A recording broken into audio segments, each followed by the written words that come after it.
नमस्कार दोस्तों, आज हम बेसिकली एक बहुत छोटी वीडियो है। इस वीडियो में हम दो चीज़ों के बारे में चर्चा करेंगे। और जो पहली चीज़ है वो हमारी कास्ट सेंसस जो अभी अप्रूव कर दिया गया है सेंट्रल गवर्नमेंट के द्वारा।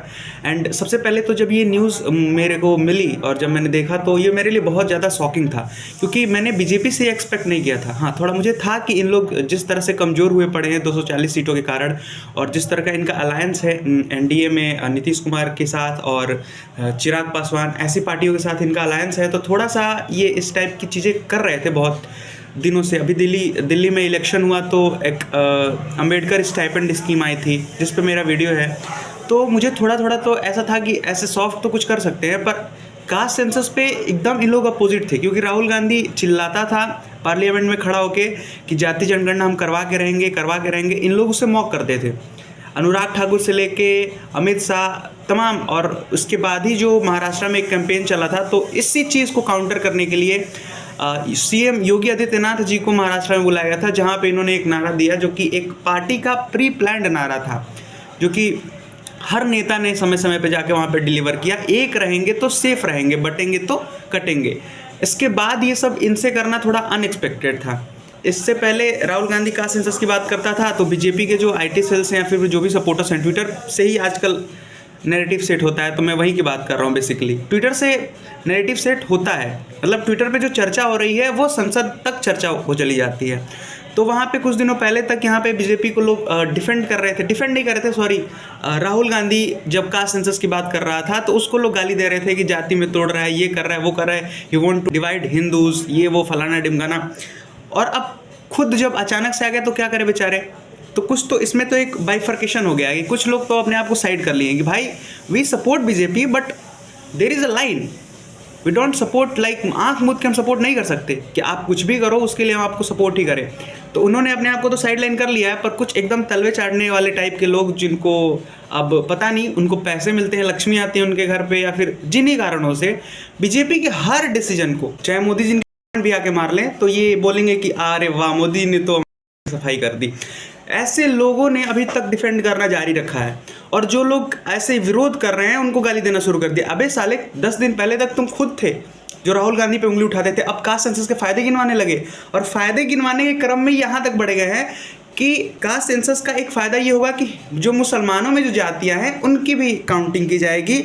तो मुसलमानों में एक जो यूनिटी का जो ढोंग रचा जाता है वो ध्वस्त किया जाएगा, और जो जय भीम और जय मीम का नारा चलता है ये कमज़ोर पड़ जाएगा। अब मेरे को ये चीज़ नहीं समझ में आ रहा है कि चलो मान लेते हैं कि ऐसा हो भी जाए, जो कि होगा नहीं। मुसलमान में आप कितनी भी डिवीज़न कर देंगे, they are never going to vote BJP, वो कभी भाजपा को वोट नहीं देंगे। ठीक, तो अगर मान लेते हैं कि ऐसा हो भी जाए, तो किसी और में डिवीज़न पैदा करने के लिए तुम, जो हमारी सोसाइटी खुद ही इतने डिवीज़न से जूझ रही है, मतलब जातिवाद खत्म हुआ है क्या? किस चीज़ से जातिवाद खत्म हुआ है? एक ऐसा स्टेप बता दीजिए और एक ऐसी कोई पॉलिसी बता दीजिए जिसके इम्प्लीमेंटेशन से जातिवाद पे रत्ती भर फर्क पड़ा है और वो बढ़ा ना हो। कोई ऐसी चीज़ नहीं है। इनका मानना यह है कि किसी और के मज़हब में अगर जातिवाद फैल जाएगा तो बहुत फ़ायदा होगा, अपना नहीं दिख रहा है इनको। दूसरा टॉपिक इस वीडियो का मैं आपसे डिस्कस करना चाहता हूँ। जब लोग अंबेडकर को कोट करते हैं मुस्लिम्स को वो करने के लिए कि अंबेडकर ने देखिए मुस्लिमों के बारे में क्या कहा है, मतलब बहुत सारे लोग अंबेडकर को कोट करते हैं कि what Ambedkar used to say about Muslims.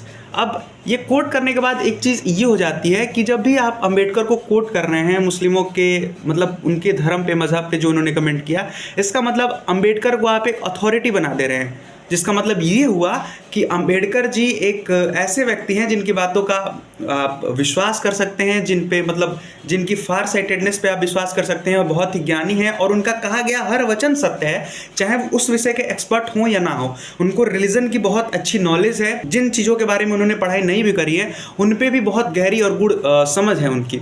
वहाँ पे आप जस्टिफाई करने के लिए अंबेडकर का यूज़ कर रहे हैं। तो एक चीज़ तो आपने मान ली कि ठीक है, चलिए वो अंबेडकर अगर वो कह रहे हैं, अगर वो सच है, तो उसके साथ साथ ये चीज़ें भी सच मान ली जानी चाहिए, और मान ली जाएंगी कि अंबेडकर ने जो आपके धर्म के बारे में कहा है वो भी सच है फिर।